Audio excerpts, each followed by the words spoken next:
In our last project, we showed you how we cleaned my screened-in patio. The last part of the cleaning is to clean and lubricate my sliding patio door and to secure the handle a little bit better. We'll be using a gel lubricant, household cleaner, and vacuum cleaner.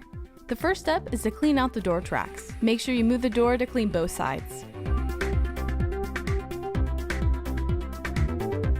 This is a handy vac for this application as it's battery powered. Next, spray the track with a cleaner, wiping down both sides.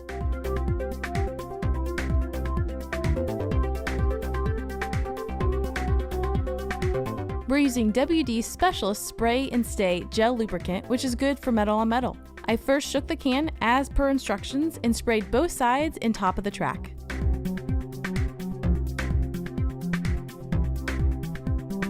Then I moved the door back and forth a few times.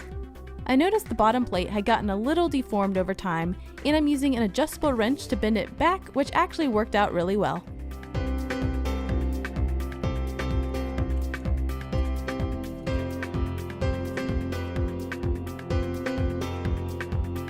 Next, the handle on the door gets loose really easily, so I thought it was time to permanently attach the screws so that they won't come loose over time. I first removed the screws behind the wood handle, and it was hard to get to, so I just removed the Phillips bit and was able to remove the screws that way.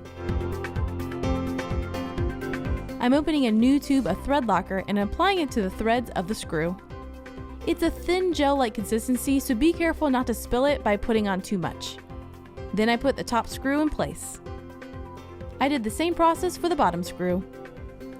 We did this fix a few weeks ago and it's still holding strong.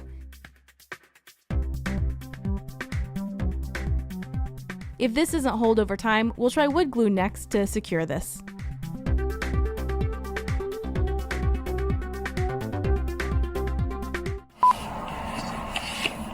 Hi, Bathers.